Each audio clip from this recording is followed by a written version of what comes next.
Hypercars, as they are called, are the absolute peak of endurance technology at this point of time.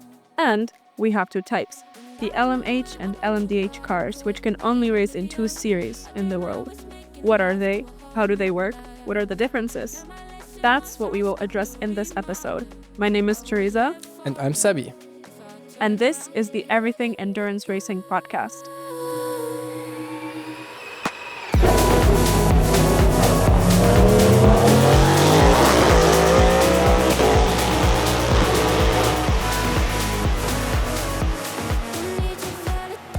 Where today, as I have hinted already, we're going to be talking about LMH and LMDh cars, which are both technically hypercars. Well, they are hypercars called hypercars in WEC, called GTP category in IMSA. They share a number of similarities and differences, but there's a lot to it. It's technical, it's not technical. How would you introduce it, Sebi? Well, as you mentioned, we have like the two categories or like the two sets of regulations that makes up this category. We have the LMH, which stands for Le Mans Hypercar, and the LMDh, which stands for Le Mans Daytona H. It's literally H. We don't know what the H stands for. It says that in the regulation. IMSA. See, one could assume that it either stands for hybrid or hypercar. Yeah, but it doesn't. It's just H. Try making a graphic out of that. We had that discussion before the podcast. And it's me who made that graphic. It's not you. Fair enough.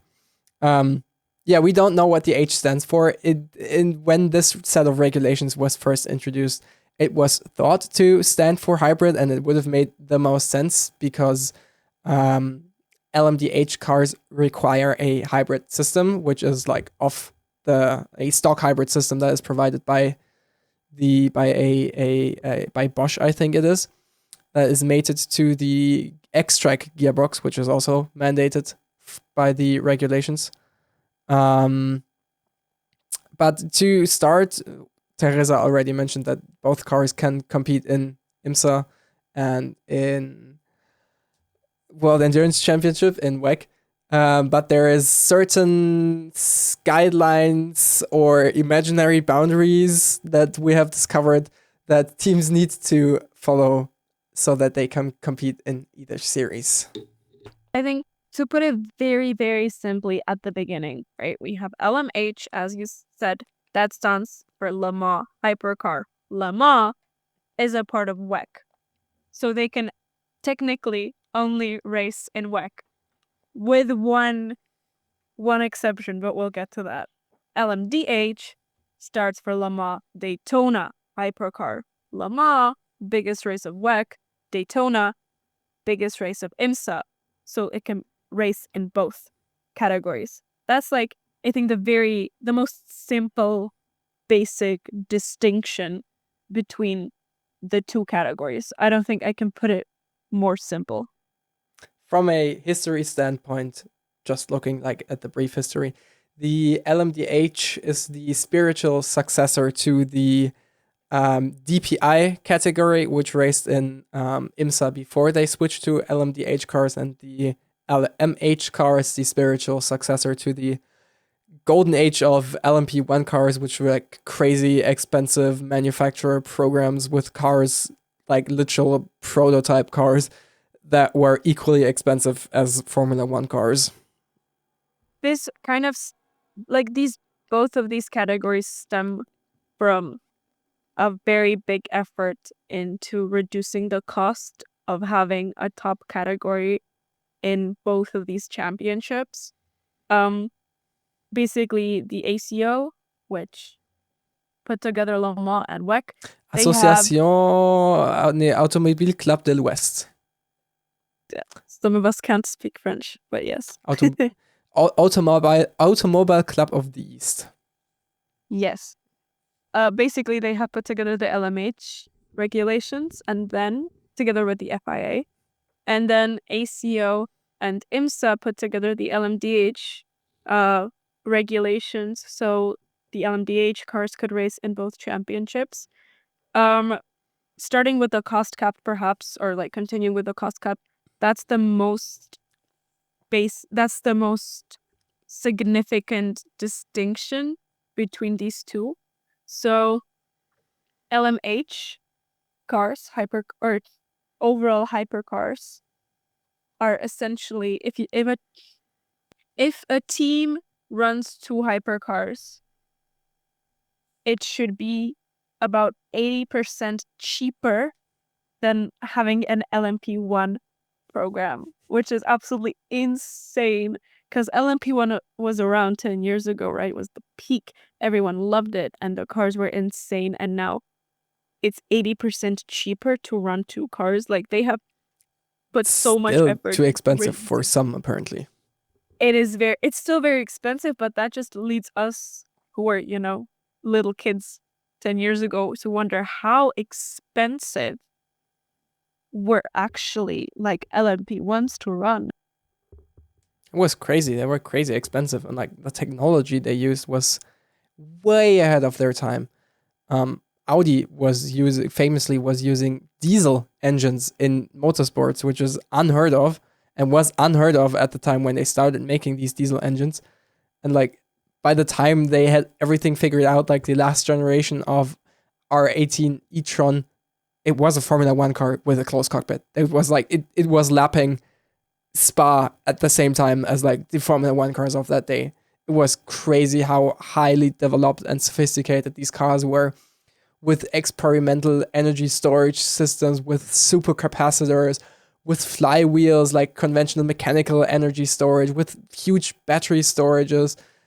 It was insane. And now we have their cousins, which are still cool. And to add to that, Andre Lotterer, who raced with with the Audi LMP1 and won Le Mans 3 times with it, and WEC also. He also like raced in Spa, or did one lap, but in F1 in 2014, and he said that his qualifying lap was faster in the Audi LMP1 than in the F1 car in 2014, which is absolutely insane. But we're gonna have to do a separate episode about that because we're fangirling over LMP1 when we should be fangirling over LMH and LMDh regulations. But to summarize the cost cap, basically LMH, so just WEC entries, they don't have any actual cost cap. There's no cost cap in the regulations. So it is cheaper to make them because the regulations allow to make them cheaper than LMP1, their predecessor.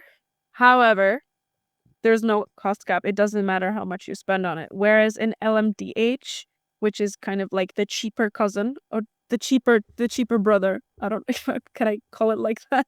yeah, it's The brother. cheaper option. It's brother. Cheaper option, cheaper brother. The cheaper brother. There's a cost cap at 1 million euros, which excludes the internal combustion engine. So, there's the LMDh should, in essence, be a bit more simpler, but as we have found out, it doesn't really play a role if you build an LMH or an LMDh, technically. Yeah, I mean they're still super technological. The bigger difference is that in LMDh you can't design your own monocoque. You need to use a monocoque that was built by a list of manufacturers. It's coincidentally the same manufacturers that built the chassis for LMP2. We have what do we have? We have Orica. We have Ligier. Orica, Delara, Multimatic, and Ligier. Exactly. And those are also the companies that used to build LMP2 cars, whereas now it's only Orica because the other chassis were kind of mid. But the LMDh manufacturers managed to make pretty good use out of each of the chassis. We have all of the chassis racing at this point with the different manufacturers. Some of them even already supplying 2 different manufacturers with 2 completely different car concepts in the form of the Acura ARX 06 and the Alpine A4 or 434. So in both categories, the teams can choose their own internal combustion engines, the capacity, the technology, but obviously it's capped.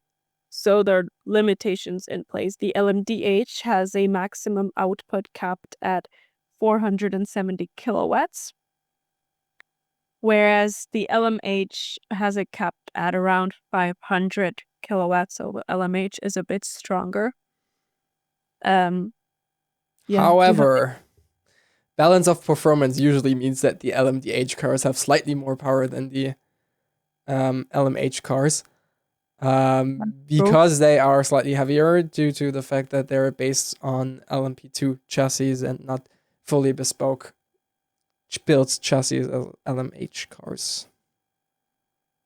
Still, to add to the LMH compared to LMP1, they still have like what, a 30% power drop. Yeah. Which is a lot.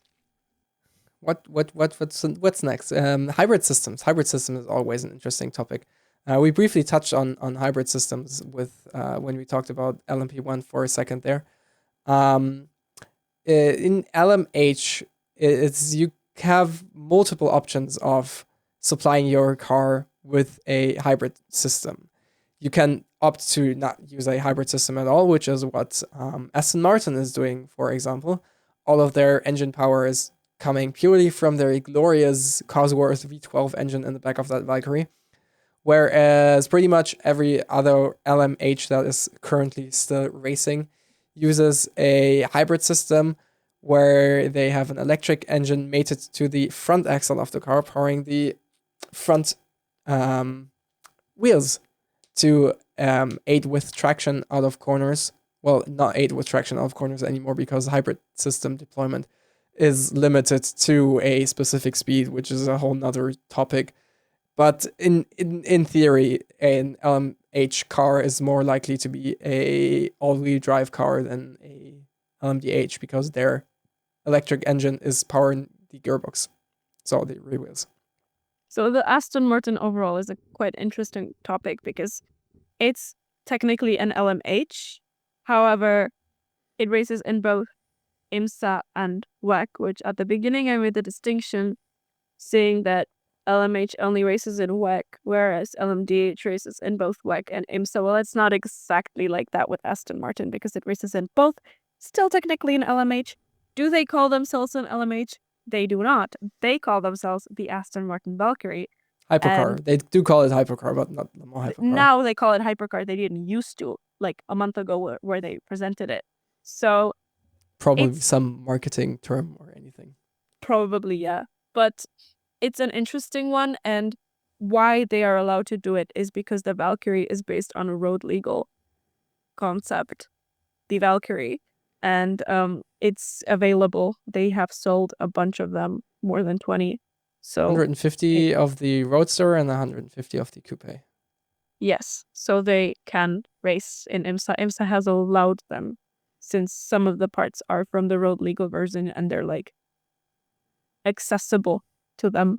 That's the whole part. Technically, Ferrari could do the same. Toyota was also offered to race in IMSA, not because they necessarily make any road legal sports cars anymore, just purely because of the fact that IMSA thinks that Toyota has a quite strong market in the US, which they do. Toyota is like one of the most selling car brands in the US. So they were offered to race, but Toyota was like, meh, we don't care really. We like it here. Ferrari has expressed interest in racing in IMSA, but they haven't really followed through on any plans. And the only other hypercar that really wanted to race in IMSA but couldn't because they, one, weren't invited, and two, they didn't make enough street cars was Glickenhaus, which is an American team. And hilariously, they weren't allowed to race in the American series. Rest in peace, Glickenhaus. Yeah. I think now that we probably summarized all of it, well, maybe last thing I'm going to mention is that both types should weigh around 1,030 kilograms, but then again, BOP adjusts that more or less. And to compare it to LMP1, again, it's about a 15 to 20% increase in weight And size. and size as well. Like LMDh and LMH cars are freaking huge compared to the tiny little LMP1 cars of yesteryear. This is going to be insanely specific, but if you ever go to the 24 Hours Le Mans, go to the museum at the track. They have all of them winners of the race, all of them prototypes and stuff, and you could just see the size differences. You can It's see the actually cars crazy. growing. It's insane. Like Yeah, from the first cars they have, they're like from the 50s and 60s, with like they didn't even have roofs yet. It was they also basically still Formula One style cars racing in Le Mans back in the day. And then you can just like see the cars getting bigger and bigger and bigger and bigger and bigger and bigger and bigger and bigger and bigger until you're at the LMH. And then you basically have a car that's like as big as a Formula One car, is just sitting there and racing in Le Mans. we actually went to the museum together at the We 24 did. Hours of Le Mans. We did in 2023. You can see that on our social medias. Yes. I'll post it on Everything Endurance as well. Yeah, So you can pick which is your cue to follow us on social media. exactly. Instagram, TikTok, we're there. Like, But yes, I have one last thing I want to mention about LMH and LMDh to differentiate them better, yes, which kind of also sums everything up. LMH is a clean sheet design. You can throw as much money at a problem as you want, see Peugeot, and make a good car, or you can make a bad car.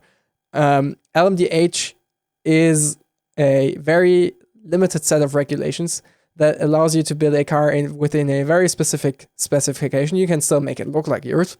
Like each one of the LMDh cars has a very specific styling elements of that brand, but it's very safe to build an LMDh car, and you're probably gonna get off to the start running if you have a good engine and you're not Alpine relying on freaking Mechachrome engines which blow up after 10 minutes.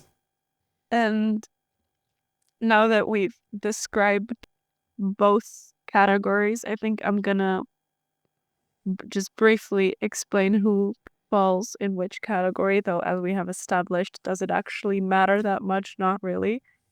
LMH as of 2025 is Toyota, Ferrari, Peugeot, and Aston Martin. So we have 4. In 2027, we will have Ford and allegedly LMH, but I've heard rumors of both. Wikipedia says it's an LMDh. I have heard both, but we'll see. It might be LMDh. I think it makes more sense. It makes way more sense to But make listen, LMDh because Ford is fucking broke. God knows these days. There's also rumors of Alfa Romeo and Bugatti, according to this random article, though I've never heard of that ever. Well, yeah, Bugatti kind of have a car. They have the Bolide, which they could race because they have sold them. Yeah.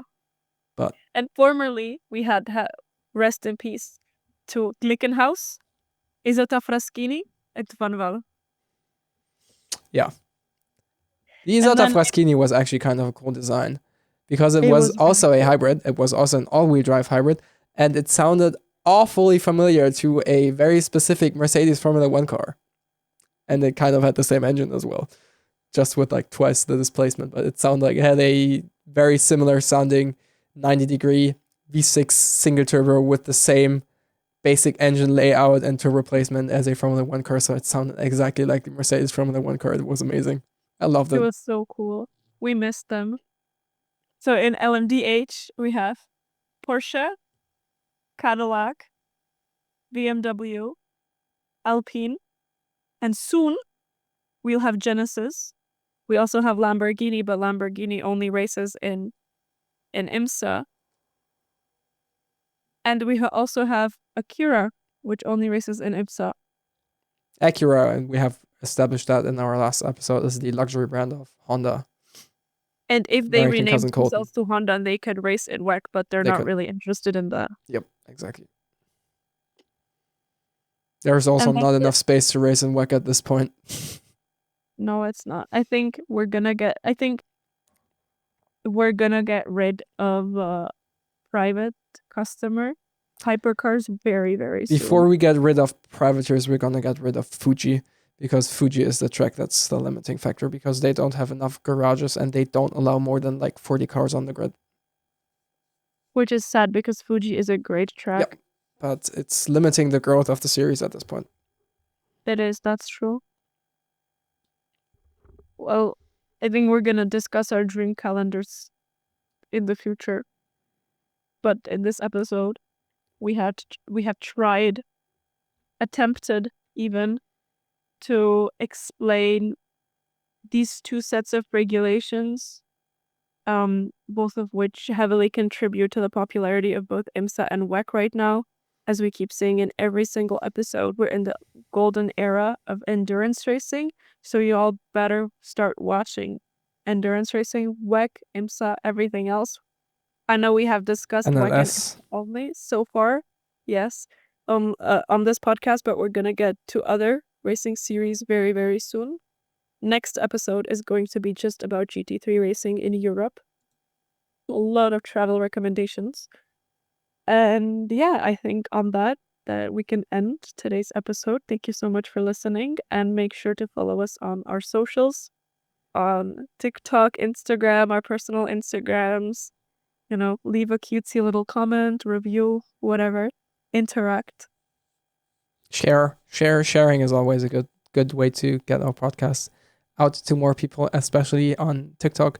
TikTok likes when you share videos. So does Instagram. Just DM our videos and our posts to all of your friends. Annoy them as much as you want, but we're gonna profit all of it. Not necessarily. We're gonna profit in terms of views. not financially, no. We're But not like in profiting views, financially from this. getting out But the word. our aim here is to bring endurance racing closer to you guys, and by more people listening to it, we get better opportunities, and we have big plans with this podcast. So make sure to follow and like and share and everything, because yeah, you will, I promise you will not regret. Yes. Thank you very much for watching. See you in 2 weeks. Bye bye. 2 weeks.